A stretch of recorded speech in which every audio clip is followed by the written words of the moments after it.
Pakistan, America Bharat के विरुद्ध षड्यंत्र रचते हुए हमें प्रतीत होते हैं।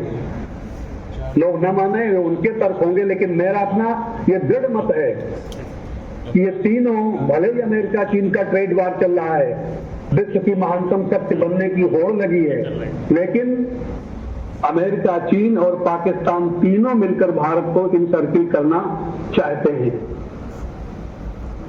दूसरी बात, अमेरिका भी ये नहीं चाहता, वो कभी नहीं चाहता, न चाहेगा अपने हितों को लेते हुए कि चीन और भारत के रिश्ते सामान्य हों। ये रिश्ते अगर मधुर हो गए तो एशिया में अमेरिका की ऐसी तैसी हो जाएगी। और आप इस समय पढ़ते होंगे, आफ्टर सिंदूर ऑपरेशन जो घटनाक्रम हुए हैं, जो हो रहे हैं, उसको देखते होंगे तो इस बात की चर्चा हो रही है कि क्या रूस, चीन, भारत का कोई स्ट्रेटेजिक ट्रायंगल बन सकता है। RIC संगठन का आपको अगर याद होगा, पुरानी बात हो गई, 2-3 दशक हो गया, तभी वो चर्चा हुई थी।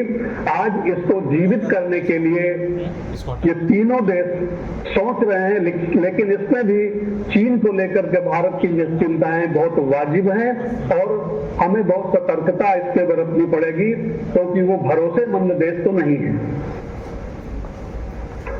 आप आगे चलें। जो भारत और चीन का सीमा विवाद है, जब तक ये विवाद हल नहीं होता तब तक भारत चीन के रिश्ते सामान्य नहीं होंगे। और दुर्भाग्य क्या है, आप मेरी बातों को अन्यथा मत लीजिएगा, एक विद्यार्थी के रूप में बात कर रहा हूं। दुर्भाग्य क्या है कि ये सारी जो रक्षा चुनौतियां हमको दी गई भारत में, ये भी भारत की तत्कालीन राजनीति की देन थी। या तो उसको समझा नहीं गया या जानबूझ करके इसको इग्नोर किया गया। अन्यथा आज भारत और तिब्बत की सीमा होती, भारत और चीन की सीमाएं नहीं मिलती और ये जो चुनौती है, जो थ्रेट है, ये आज हमारे सामने नहीं होता। चीन का गलवान का ड्रामा, चीन का डोकलाम का अभियान और चीन द्वारा ब्रह्मपुत्र नदी पर बनाया जाने वाला बांध और त्वांग का मामला, मैकमोहन रेखा को अवैध मानना, ये सारे घटनाक्रम ऐसे हैं कि इसका हल बहुत आसान नहीं है। लेकिन जो स्थितियां बन रही हैं कि चीन अपनी BRI योजना के माध्यम से नेपाल में पैर पसार चुका है, बांग्लादेश में पहुंच चुका है, श्रीलंका से उसके संबंध हैं, मालदीव में भी उसकी स्थिति है और सीपेक के द्वारा पाकिस्तान को तो उसने अपनी कॉलोनी बना लिया है। पाकिस्तान एक स्वतंत्र देश है, उसको तो मैं नेशन नहीं, एंटी नेशन मानता हूं। उसकी सॉवरेनिटी नहीं है, वो एक सॉवरेन कंट्री नहीं है। वो एक तरह से गोदी में बैठा हुआ है किसके, चीन के, और अब फिर गया है अमेरिका के। उसकी तो नियत यही है और ये पड़ोसी हमारा ऐसा है जो न शांति से रहेगा न हमको रहने देगा। इसलिए वेस्टर्न बॉर्डर पर भारत को बहुत चुनौतियां हैं और उसके सम्यक समाधान के लिए भारत को सॉफ्ट एंड हार्ड पावर दोनों का इस्तेमाल बहुत विवेक सम्मत ढंग से करना होगा। आवाज आ रही है? हेलो हेलो, आ रही है ना? चलें। आपने सिलीगुड़ी गलियारे की चर्चा सुनी होगी, पढ़ी है, इसमें लोगों ने किया भी। उसके टच करती जो चुंबी वैली है, चीन का बहुत दूरगामी लक्ष्य है कि चुंबी वैली को क्रॉस करके बांग्लादेश के साथ रेल संपर्क बनाना या स्थल संपर्क बनाना। और बांग्लादेश भारत को वर्गलाता भी रहा है कि नेपाल को एक रोड कनेक्टिविटी वाया सिलीगुड़ी गलियारा दे दिया जाए। ये बहुत बड़ा खतरा है और हमने एक स्ट्रेटेजिक एनालिस्ट में पढ़ा था कि उसी गलियारे के निकट एक चोपड़ा विलेज है। वो ऐसा गांव है जहां विश्व के सभी आतंकवादी, हर देश के हूती विद्रोही तक वहां मिले हैं और विश्व की सारी फॉरेन करेंसी आपको वहां मिल जाएगी। वो ऐसा विलेज है, और उस गलियारे को ब्रेक करने के लिए, उस गलियारे को तोड़ने के लिए चीन ही केवल नहीं लगा है, उस गलियारे पर कब्जा करने के लिए, उसको लाइन को काटने के लिए भारत में सक्रिय कुछ अराजक तत्व, प्रबुद्ध नक्सलवादी तत्व, प्रमुख आतंकवादी तत्व भी यदा कदा बात करते हुए पाए जाते हैं। तो पाकिस्तान के बाद नेपाल होते हुए, नेपाल में मैंने एक रिसर्च की थी बहुत पहले, और मैं कई ऐसे सेंटर में गया हूं जो सोनौली बॉर्डर से लेकर के और बढ़नी तक हैं, नेपाल स्टडी सेंटर। वहां पर नेपालियों को फ्री ऑफ कास्ट कोचिंग दी जाती है चाइनीज लैंग्वेज की, ब्रेन वॉशिंग हो रही है। ये पंचमार्गी ही है, फिफ्थ कॉलोनिस्ट हैं, जो नेपाल में रह करके चीनी हितों की रक्षा करेंगे और भारत की तरफ वो विस्तार करेंगे। और मेरा एक बहुत स्पष्ट, दुविधाजनक बात मेरी कोई नहीं रहती है, मेरा स्पष्ट विचार है कि आज नहीं तो कल जिस तरह की फेंसिंग भारत पाकिस्तान बॉर्डर पे है, उस तरह भारत नेपाल बॉर्डर पर सरकार को करनी ही होगी, क्योंकि ये बहुत संवेदनशील स्थान है, संवेदनशील बिंदु इसमें है। तमाम ऐसे ऐसे रास्ते हैं जहां पेट्रोलिंग नहीं हो पा रही है, तो इस पर विशेष ध्यान केंद्रित करना होगा। इसके आगे चलें आप। हेलो जी सर, हेलो। हाँ, तो ये नेपाल के साथ हमारे संबंध है। नेपाल में की जो शासन प्रणाली आप जानते ही हैं, एकमात्र हिंदू देश था, वो भी गया, वहां कम्युनिस्टों का शासन है, चीन से उनके संबंध है, लेकिन उसकी मजबूरी है कि वो भारत के साथ व्यापारिक संबंधों को तोड़ नहीं सकता। चीन से व्यापार की कोशिश जो करता भी है, वो ऐसा पहाड़ी रास्ता है कि वो सामान इतना महंगा पड़ जाता है कि उस पर वो विचार नहीं करते। सारा सामान कलकत्ता बंदरगाह से होता हुआ रक्सौल और कुछ इधर बहराइच, कुछ बढ़नी, इन्हीं रास्तों से होकर के गुजरता है। तो नेपाल की व्यवस्था तो है, लेकिन नेपाल चीन के प्रभाव में अधिक है। आप म्यांमार को देखिए, म्यांमार के रोहिंग्या,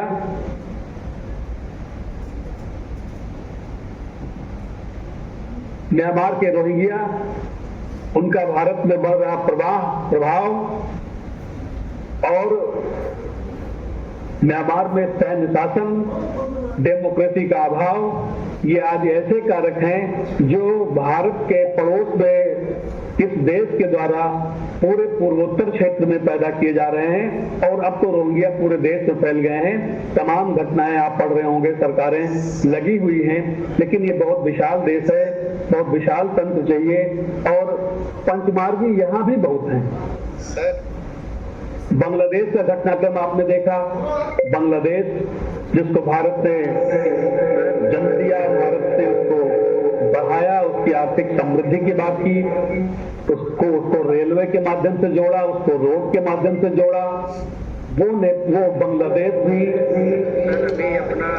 जमाते इस्लामी और अमेरिकी डीप स्टेट के माध्यम से आज अस्थिर हो गया है, और उसकी अस्थिरता भारत के लिए चुनौती है, क्योंकि उस गैप को भरने के लिए पाकिस्तान की सेना सक्रिय हो गई है। आप श्रीलंका को देख लें, श्रीलंका में चीन का निवेश है, निवेश तो भारत का भी है, लेकिन श्रीलंका में उसका प्रभाव बढ़ रहा है। भारत भी कोशिश कर रहा है अपनी इकोनॉमिक पॉलिसी के द्वारा, उसको लाइन ऑफ क्रेडिट भी दे रहा है, लोन भी दे रहा है, इंफ्रास्ट्रक्चर बढ़ा रहा है। मालदीव में प्रधानमंत्री अभी गए हुए हैं, ये वो मालदीव है जो भारत से खुला विरोध करता था। वो भाषा आपको समझ गया है, परिस्थितियों को देखा है उसने। फिर आप अफगानिस्तान को ले लीजिए, अफगानिस्तान में तालिबानी शासन है, भारत ने सड़क बनाई, भारत ने वहां की पार्लियामेंट बनाई, भारत ने यूनिवर्सिटी कॉलेज बनाए, लेकिन वहां का जो तालिबानी शासन है वो भरोसेमंद नहीं है। चाबहार बंदरगाह पे हमने समझौता किया हुआ है, लेकिन ईरान और इजराइल के युद्ध में के बाद क्या स्थिति होगी ये बड़ा जटिल सवाल है। मेरे कहने का मतलब यह है कि भारत का जो चौतरफा इलाका है, जो हमारा पड़ोस है, वो बिल्कुल अस्थिर है और जियोपॉलिटिकली बहुत डिस्टर्ब है ये। और इस गैप को भरने के लिए अमेरिका और चीन लगे हुए हैं।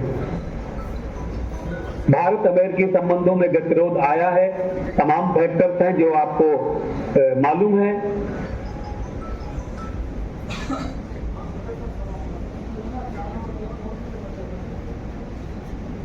बहुत बहुत धन्यवाद सर। आपका सारगर्भित उद्बोधन हम सभी के इस राष्ट्रीय संगोष्ठी में निश्चित ही एक जो जिस तथ्य और ऑब्जेक्टिव को लेकर हम लोग इसको आयोजित कर रहे हैं उसको प्राप्त करेगा। अब एक स्वागत के क्रम में हम सभी के मध्य प्रोफेसर के यादव सर उपस्थित हैं। सर बापू पीजी कॉलेज पीपीगंज के पूर्व प्राचार्य रह चुके हैं और सैन्य विज्ञान विषय के ख्यातिलब्ध शिक्षक, और सर के जो पुस्तक हैं वो हम लोग आज भी पढ़ते हैं। सर के स्वागत हेतु मैं डॉक्टर अंशुमान सिंह सर से आग्रह करता हूं कि आप प्रोफेसर के यादव सर का हार्दिक स्वागत और अभिनंदन करें। Doctor Anshuman Singh sir.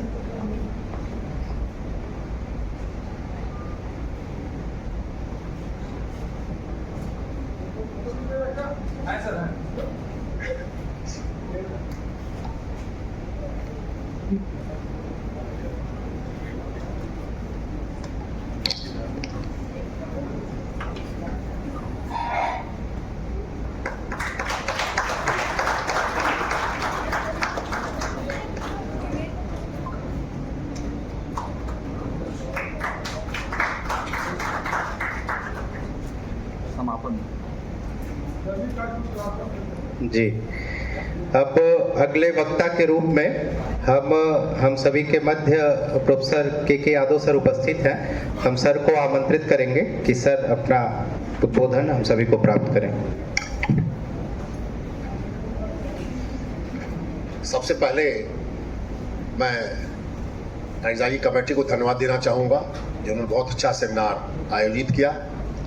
विशेषकर विभागाध्यक्ष professor doctor Vinod Kumar Singh, organize secretary Aarti Yadav और विभाग के सभी सहयोगीगण, डायस पर उपस्थित सम्मानित प्रोफेसरगण, मेरे सम्मुख उपस्थित सभी सम्मानित प्रोफेसरगण और प्यारे बच्चों। इस सत्र में 18 शोध पत्र प्रस्तुत किए गए। सभी एस्पेक्ट पर करीबन चर्चा हुई। एक बात मैं यहाँ कोट करना चाहूँगा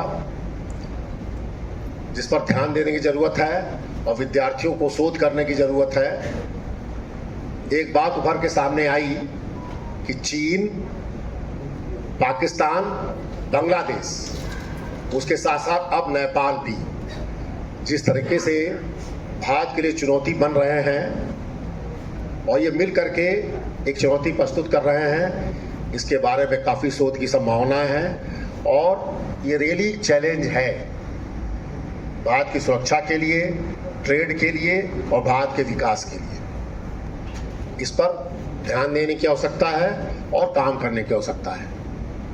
दूसरी बात मैं यहाँ कोट करना चाहूँगा, अभी आपने ऑपरेशन सिंदूर देखा और साथ ही साथ ईरान और इजराइल का युद्ध भी देखा।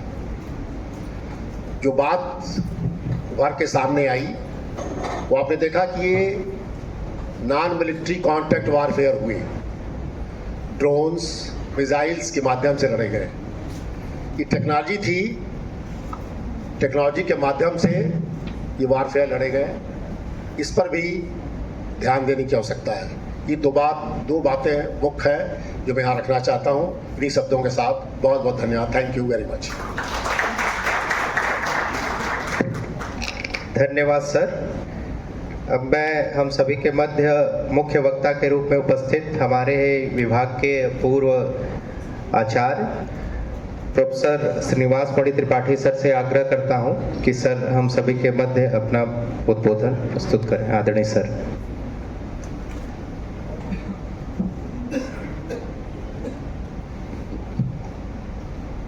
आदरणीय मंच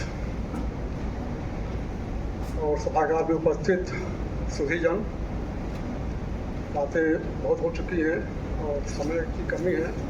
मैं बहुत संक्षेप में अपनी बात 5 मिनट में आप लोगों के समक्ष रखना चाहता हूँ।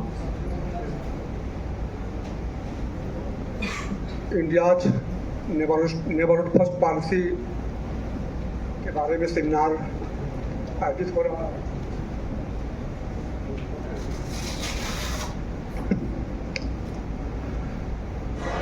इस संबंध में 2 वक्तव्य को मैं कोट करना चाहूँगा। पहला तो कहा गया है बहुत लोगों के द्वारा कि हम पड़ोसी, you can change your neighbour but not your you can change your friends but not your neighbours. दूसरा एक वक्तव्य है मोदी जी का। उन्होंने कहा था कि neighbourhood first is not just a policy, it is a commitment. यह एक कमिटमेंट है। जो नेबरहुड फर्स्ट पॉलिसी भारत की का सूत्रपात किया गया, उसमें उसको इंडिया साउथ एशियन पॉलिसी भी के नाम से भी जाना जाता है उसको। इस पॉलिसी का जो विशेष जो उद्देश्य था वो क्षेत्रीय स्थिरता, आर्थिक समृद्धि, आपसी विश्वास और सांस्कृतिक एकता को बढ़ावा देना। इसके पीछे जो विचार था वह यह था कि जब तक भारत अपने साउथ एशिया के देशों के साथ, अपने पड़ोसियों के साथ अपने संबंधों को नियंत्रित नहीं कर लेता, तब तक वह साउथ एशिया के बाहर वैश्विक मंच पे अपनी पावर प्रोजेक्शन को सही तरीके से नहीं कर पाएगा। क्योंकि जो इस मार्ग में जो बाधाएं थी उसको साउथ एशिया के देशों के द्वारा, अपने पड़ोसी के द्वारा ही उसमें बाधा पहुंचाई जा रही थी। कोई भी पॉलिसी बनाना अलग बात है और पॉलिसी का इम्प्लीमेंटेशन करना अलग बात है। पॉलिसी बनाने से या आदर्शों से केवल पेट नहीं भरता है।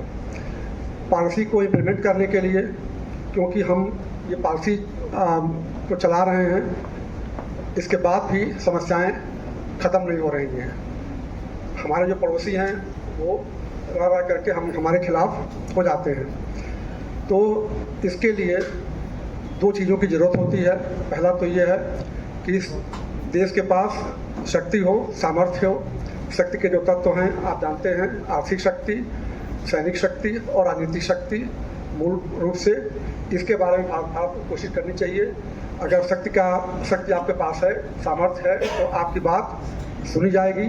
आप किसी भी समस्या को एडजस्ट कर सकते हैं और अपने लिए रास्ता बना सकते हैं। दूसरी चीज़ यह है कि जो सिस्टम की फंक्शनिंग है वो सही तरीके से होनी चाहिए।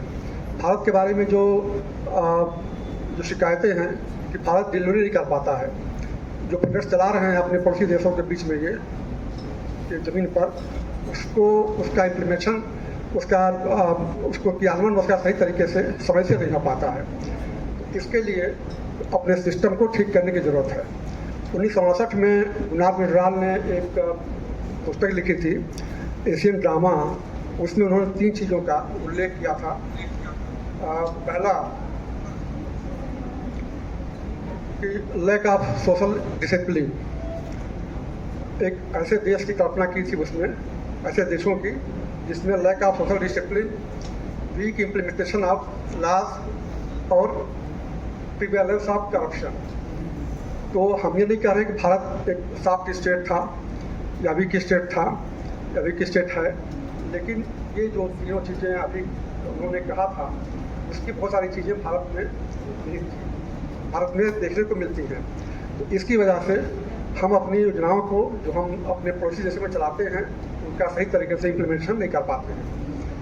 तो ये इसको दुरुस्त करना होगा। और ऐसा नहीं है कि दुरुस्त किया जा रहा है, स्थितियाँ बदल रही हैं।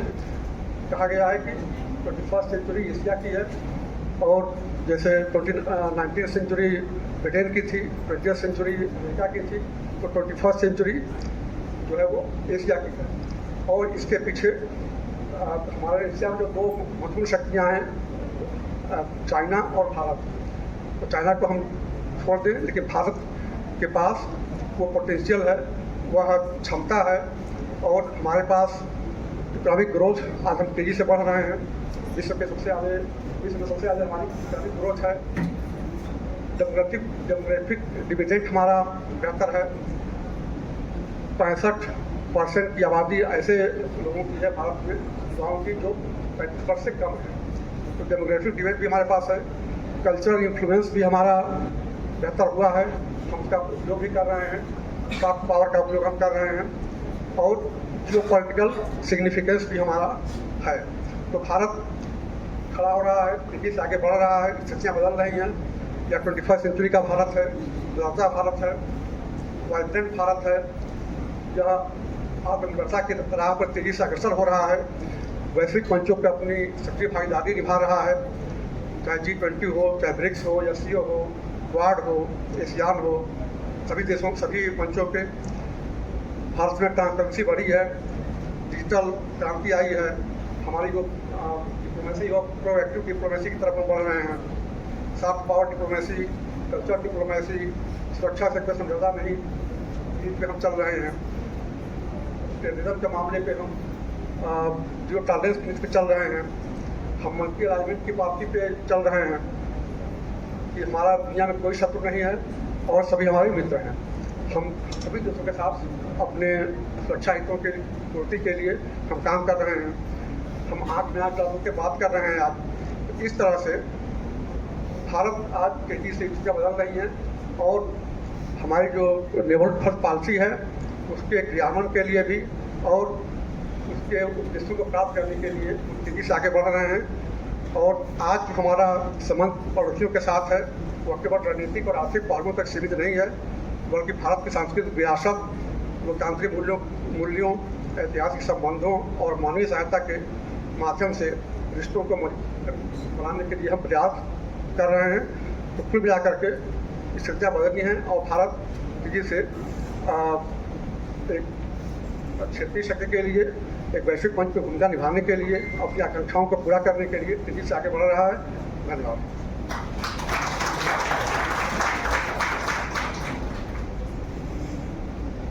बहुत बहुत धन्यवाद सर। अब अपने मध्य प्रोफेसर श्याम कुमार सिंह सर उपस्थित हैं। आप पवित्रा डिग्री कॉलेज मानीराम गोरखपुर के प्राचार्य हैं। सर के सादर उद्बोधन हेतु हम आमंत्रित करते हैं। आदरणीय सर।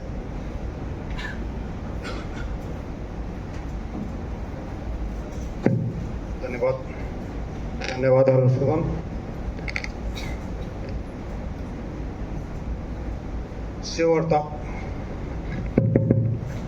शिव अवतारी गुरु गोरखनाथ के इस पावन भूमि पे दीनदयाल उपाध्याय गोरखपुर विश्वविद्यालय और रक्षा एवं स्ट्रेटेजिक अध्ययन विभाग द्वारा आयोजित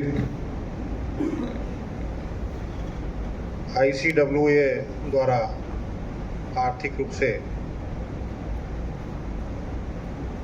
सहायता प्राप्त इस द्विदिवसीय राष्ट्रीय सेमिनार के मेरे ख्याल से आखिरी तकनीकी सत्र की अध्यक्षता कर रहे आदरणीय प्रोफेसर के यादव जी, मुख्य वक्ता के रूप में प्रोफेसर श्रीनिवास माणी त्रिपाठी जी, विशिष्ट अतिथि के रूप में प्रोफेसर बघेल सर,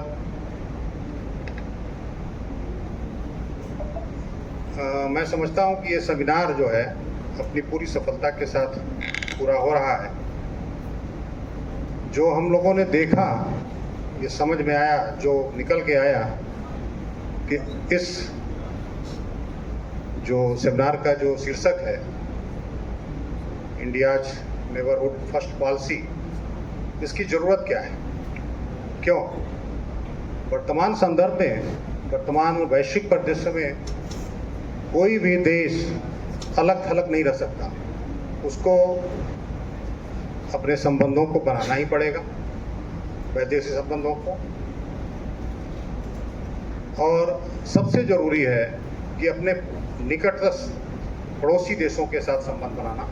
हमारे पूर्व प्रधानमंत्री ने भी कहा कि मित्र तो बदले जा सकते हैं, शत्रु बदले जा सकते हैं, लेकिन पड़ोसी नहीं बदला जा सकता है। तो ऐसे में क्या करना चाहिए? अभी ये बातें निकल के आई कि बहुत सारे हमारे पड़ोसी जो हैं उनके साथ संबंध अच्छे नहीं हैं। तो हम सबका एक एक करके नाम नहीं लेना चाहते, जहाँ से अफ़गानिस्तान से शुरू करें और नीचे मालदीव तक आवें, तो सबके साथ संबंध हमारे अच्छे नहीं हैं। तो क्या किया जाए? उनसे छोड़ दिया जाए या आगे बढ़ा जाए? तो जैसा आप जानते हैं कि अंतर्राष्ट्रीय राजनीति में न तो कोई शासक शत्रु होता है और न मित्र होता है। तो इसलिए जरूरत इस बात की है कि किस तरह से अपने संबंधों को आगे बढ़ाया जाए। जैसे बड़े भाई की भूमिका में जो अविश्वास की भावना दूसरे पड़ोसी हमारे महसूस करते थे, उनको कैसे दूर किया जाए। अभी हम देखे हैं इस ऑपरेशन सिंदूर के दौरान, उसके ख़त्म होने के बाद अमेरिकन राष्ट्रपति ने मेरे ख्याल से 2 दर्जन बार ये याद दिलाया कि हमने युद्ध विराम कराया, और युद्ध विराम का शर्त उन्होंने बताया किस शर्तों पे कराया? आर्थिक व्यापार के लिए। तो इसका मतलब अब समय बदल गया है। सबसे बड़ा जो शस्त्र है आज, जो सबसे बड़ा वो है, वो आर्थिक है। तो जरूरत इस बात को, भारत को अभी आर्थिक रूप से बहुत मजबूत बनना पड़ेगा। चीन के साथ, पाकिस्तान की बात तो हम नहीं करते बहुत ज़्यादा, लेकिन चीन जो है, चीन एक बड़ा देश है और शक्तिशाली देश है। अभी पांडे सर ने बताया कि क्या ऐसा नहीं हो सकता, अमेरिका को हम जानते हैं कि अमेरिका बहुत रिलायबल नहीं है। आज के समय में अमेरिका की मित्रता रिलायबल नहीं है। तो क्या ऐसा नहीं हो सकता कि जैसे हम रूस, चीन और इंडिया कुछ ऐसा ट्रायंगल बने अपने हितों को ध्यान में रखते हुए? तो इस दिशा में क्या प्रयास करना चाहिए? इस दिशा में प्रयास होना चाहिए। उसके लिए ये कूटनीतिक पथ हैं, तमाम डिप्लोमेसीज हैं, उसके द्वारा प्रयास होना चाहिए। शिक्षा के द्वारा, कल्चरल डेवलपमेंट, और सबसे ज़रूरी है कि जो सीमावर्ती क्षेत्रों में जो हमारे पड़ोसी देशों द्वारा जो इंफ्रास्ट्रक्चरल डेवलपमेंट किया जा रहा है, उसमें भी हमको आगे आना पड़ेगा। और जो हमारे छोटे देश हैं, पड़ोसी देश हैं, उनके लिए आर्थिक सहायता, कुछ योजनाएं जो समय के अनुसार पूरी हों, इस पे भी ध्यान देना पड़ेगा। तो उम्मीद करता हूं कि भारत सरकार अभी इस दिशा में हमारे ख्याल से पॉजिटिवली चल रही है, तो इसमें करना चाहिए। इन्हीं के शब्दों के साथ चूँकि निर्देशित किया गया है कि कम से कम समय लिया जाए, और मैं अपनी तरफ से निश्चित रूप से ये घोषणा समझ लीजिए कि घोषणा करता हूँ कि ये सेमिनार जो है आपका बहुत ही सफलतम रहा है। और इसके लिए विश्वविद्यालय के हमारे विभाग को, विशेषकर उसके head of department professor Vinod ji को, हर्ष जी को, और हमारे और भी जो कुलीग हैं, साथ के हैं, उनको, और हमारे जो सेवानिवृत्त आचार्य हैं, उनको सभी बधाई के पात्र हैं। और इन्हीं शब्दों के साथ धन्यवाद। धन्यवाद सर। हम सभी के मध्य कुछ विशेष परिचय है। आप श्री जयमंगल राव जी हैं। आप हमारे दीनदयाल उपाध्याय गोरखपुर विश्वविद्यालय के माननीय वित्त अधिकारी हैं। आप श्री धीरेन्द्र कुमार श्रीवास्तव जी हैं। आप हमारे विश्वविद्यालय के कुल सचिव हैं। आप श्री जय गोविंद सिंह जी हैं। आप हमारे विश्वविद्यालय के लेखाधिकारी हैं। और अन्य विभाग से हम सभी के मध्य उपस्थित प्रोफेसर मनीष कुमार श्रीवास्तव सर, आप व्यवसाय प्रशासन विभाग के विभागाध्यक्ष हैं। प्रोफेसर वीएस वर्मा सर, आप गणित एवं सांख्यिकी विभाग से हैं। प्रोफेसर एसके सिंह सर, आप भूगोल विभाग के विभागाध्यक्ष हैं।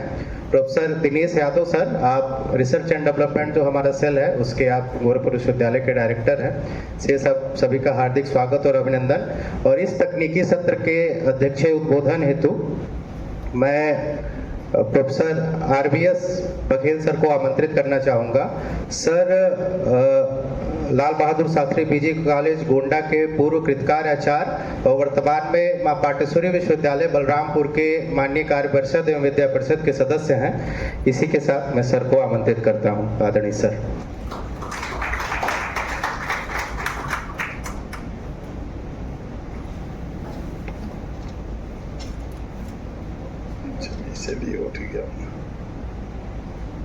गोरक्षनाथ शोधपीठ केंद्र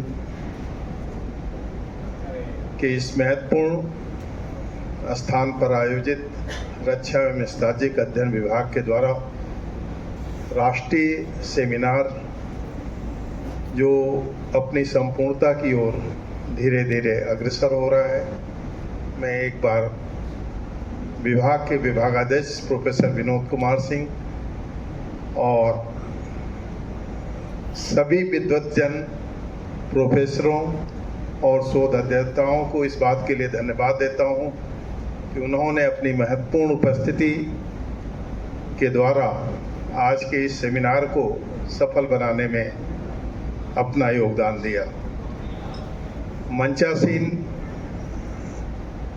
हमारे अग्रज समतुल्य प्रोफेसर्स और विशेष रूप से हमारे गुरुदेव जो यहाँ पर उपस्थित हैं, जिनके वात्सल्य और प्रेरणाओं के माध्यम से हम सभी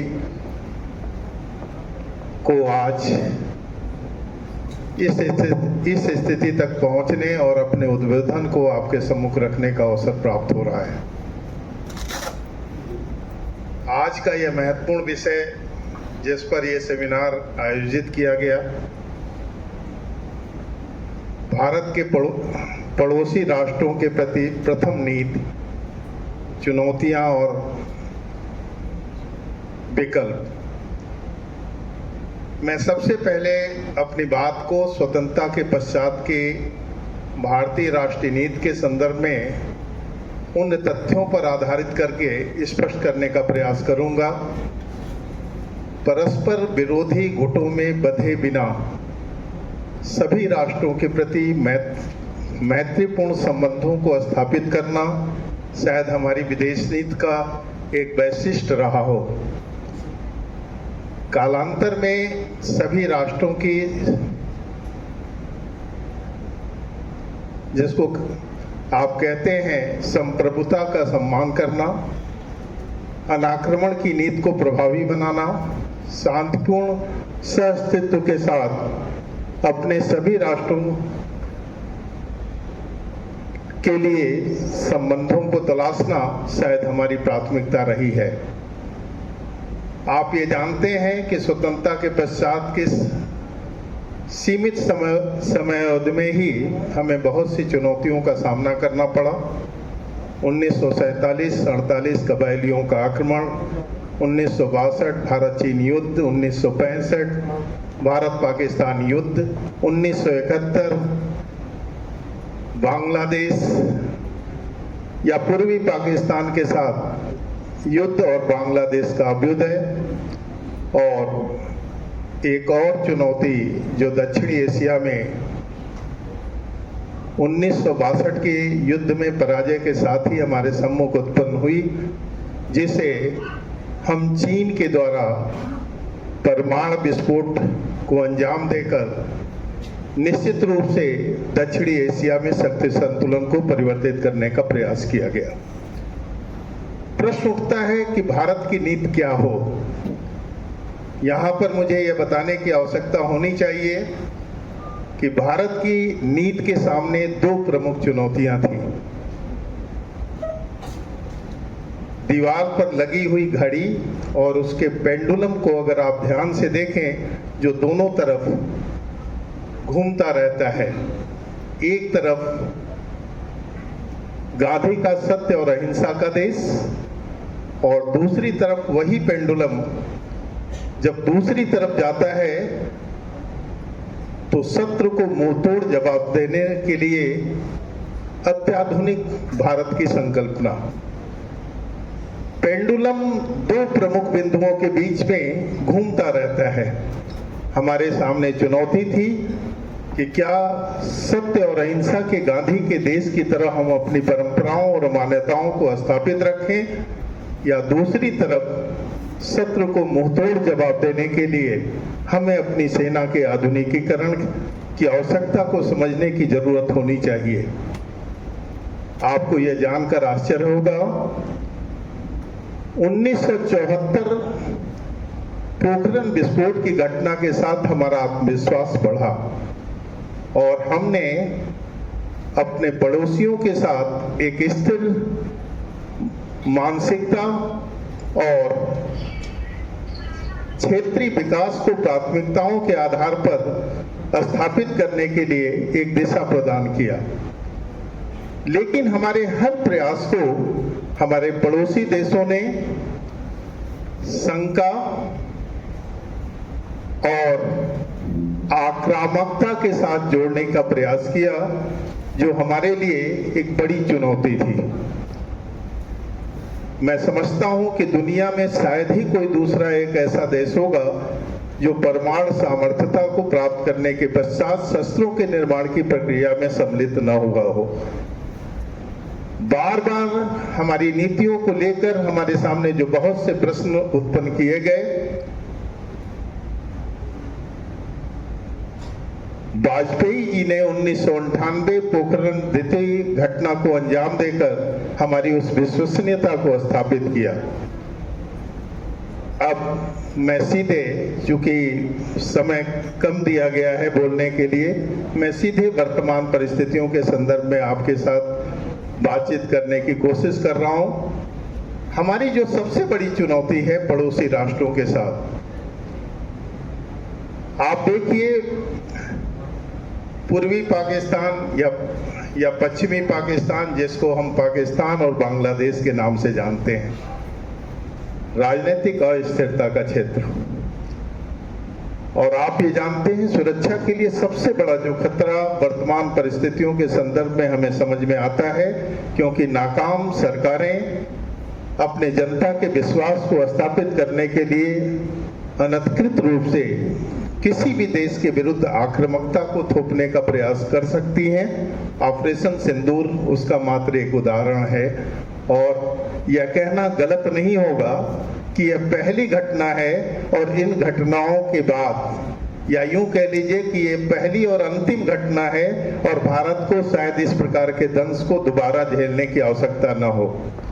मैं आपको आगाह कर देना चाहता हूं, जब हमारे पड़ोसी अस्थिर होंगे राजनीतिक दृष्टिकोण से, आर्थिक दृष्टिकोण से, तो हमारे सामने चुनौतियां बड़ी होंगी और उन चुनौतियों को सामना करने के लिए देश को प्रत्येक स्तर पर हमेशा तैयार रहने की आवश्यकता पड़ेगी। अब प्रश्न उठता है, हम तैयार कैसे हों? क्या विश्वासोत्पादक उपायों के माध्यम से हम अपने पड़ोसियों के बीच में इस प्रकार की कोशिशें सफल बना सकते हैं? शायद नहीं, क्योंकि हमारे पड़ोसी हमें एक दबंग राष्ट्र के रूप में स्वीकार करते हैं, एक ऐसे आक्रामक राष्ट्र के रूप में स्वीकार करते हैं, एक ऐसे विस्तारवादी देश के रूप में स्वीकार करते हैं, और सबसे बड़ी बात यह है कि वो महत्वाकांक्षी राष्ट्र के रूप में भारत की भूमिका को निरंतर अपने अंदर देखने का प्रयास करते हैं। और ये हमारी सबसे बड़ी चिंता है कि हमारे द्वारा तमाम किए जाने वाले प्रयासों के बावजूद भी पड़ोसी राष्ट्रों के साथ हमारे संबंधों में किसी भी प्रकार का कोई बड़ा परिवर्तन देखने को नहीं मिलता है। चुनौतियां चीन और पाकिस्तान के उस दुर्लभ संधि से भी है, चुनौतियां पाक प्रायोजित आतंकवाद और आतंकवादी शिविरों से भी है। और सबसे बड़ी बात यह है कि अगर आप देखें, अभी नेपाल के संदर्भ में बातचीत हो रही थी, मैं तमाम शोध अध्येताओं ने जिन्होंने अपने शोध पत्र नेपाल पर आधारित करके यहाँ पर प्रस्तुत किया, सबसे बड़ी आवश्यकता जो मेरी समझ में है कि नेपाल और भारत की सीमाओं से जुड़े हुए क्षेत्र में जो भू जनसांख्यिकी परिवर्तन तेजी से दिख रहा है, जिसको तोड़ने के लिए हमारी सरकारें लगातार उपक्रम कर रही हैं, शायद वो पर्याप्त नहीं है। और ये जो जनसांख्यिकी परिवर्तन है वो हमारे लिए एक बड़ी चुनौती है। दूसरी बात मुझे आपको ये बताने की आवश्यकता है कि माओवाद का प्रभाव क्रमशः धीरे धीरे बढ़ रहा है। अभी आप जानते हैं कि नेपाली मूल के लोगों को चीनी भाषा की शिक्षा प्रदान करना और उसके माध्यम से जो भारतीय मूल के लोग सीमाओं पर बसे हुए हैं, जिनको आप मवेशी कहते हैं, मवेशियों के लिए धीरे धीरे नेपाल में संकट बढ़ेगा और नेपाल की खुली सीमाएं हमारे लिए एक बड़ी चुनौती है, जहां से मादक द्रव्य, शस्त्र, आतंकवादी घटनाओं से जुड़े हुए लोगों का भारत की सीमाओं में अनधिकृत रूप से प्रवेश करना और भारतीय स्थितियों को, या यूं कह लीजिए कि भारतीय सुरक्षा के समूह नई प्रकार की चुनौतियों को जन्म देना, हमें आगाह होना पड़ेगा। आने वाले दिनों में इस विषय पर गंभीरता से सोचने की आवश्यकता पड़ेगी। यद्यपि नेपाल हमारा मित्र देश है, म्यांमार के बारे में आप जानते हैं, म्यांमार भी एक ऐसा देश जो राजनीतिक दृष्टिकोण से पूरी तरीके से अस्थिर है और भारत के चारों तरफ जो भी सराउंडिंग में हमारे पड़ोसी देश स्थित है, चाइना का प्रभाव धीरे धीरे बढ़ रहा है या वो बढ़ाने की कोशिश कर रहा है। यद्यपि राजनीतिक अस्तित्व में आने के बाद मोदी जी ने अपने प्रयासों से बहुत कुछ हद तक स्थितियों को संतुलित करने का प्रयास किया है। और एक बात और जानने की जरूरत होनी चाहिए कि जो हमारा इंफ्रास्ट्रक्चर है, जो बुनियादी ढांचा है, जो हमें सीमाओं से जोड़ता है, जो हमारी सीमाओं की सुरक्षा को सुनिश्चित बनाता है, इसमें हम धीरे धीरे क्रमशः आगे बढ़ रहे हैं और मुझे विश्वास है कि हमारी नीतियां निश्चित रूप से हमारे उद्देश्यों को प्राप्त करने में सफलता दिलाएंगी।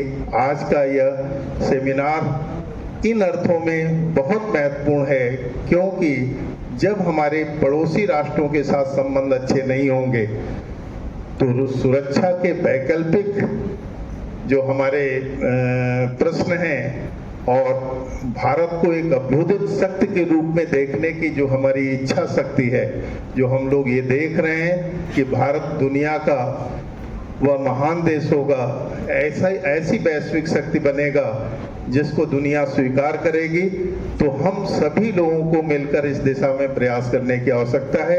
एक बार पुनः गोरखपुर विश्वविद्यालय के रक्षा अध्ययन विभाग के उन संपूर्ण शोधकर्ताओं को, उन संपूर्ण प्रोफेसर्स को और सबसे बड़ी गुरु परंपरा के उन तमाम लोगों को जिन्होंने इस परंपरा को जीवित रखते हुए इस सेमिनार का आयोजन किया, मैं एक बार पुनः सभी को धन्यवाद देता हूं। शुभकामनाएं। बहुत बहुत धन्यवाद सर। अब मैं संक्षेप में आभार ज्ञापन हेतु दिग्विजयनाथ स्नातकोत्तर महाविद्यालय के रक्षा अध्ययन विभाग के सहायक आचार्य डॉक्टर शुभ्रांशु शेखर सिंह जी को आमंत्रित करता हूं।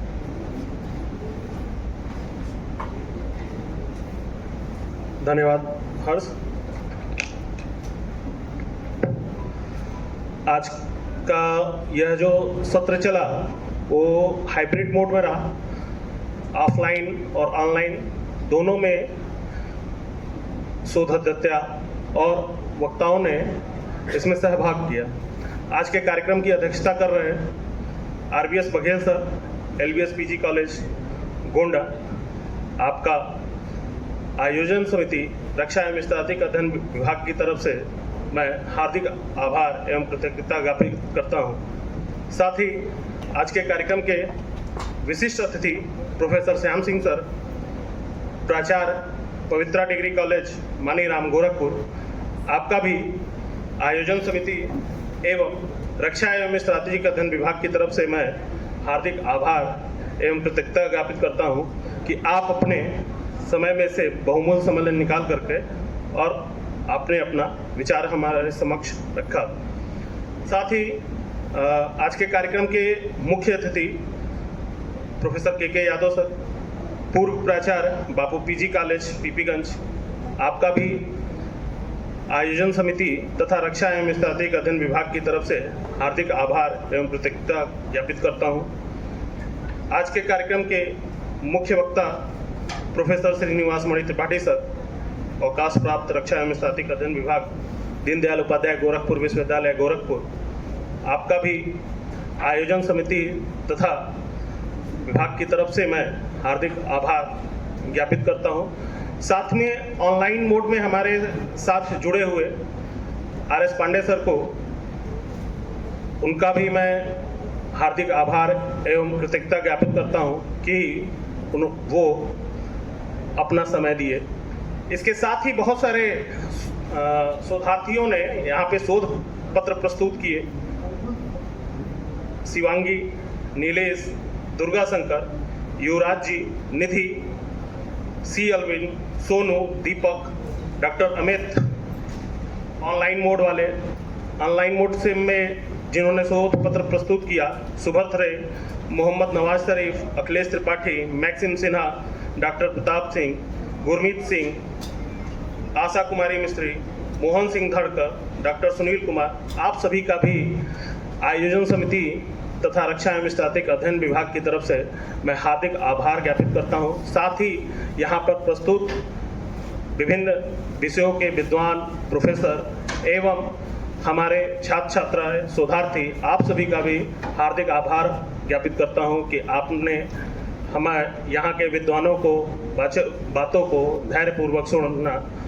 बहुत बहुत आभार।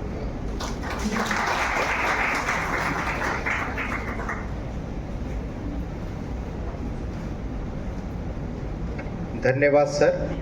हम ये तकनीकी सत्र यही समाप्त होता है। हम इसी के साथ समापन समारोह की तरफ आगे बढ़ेंगे, तो आप सभी अपने स्थान पे ही रहेंगे। धन्यवाद।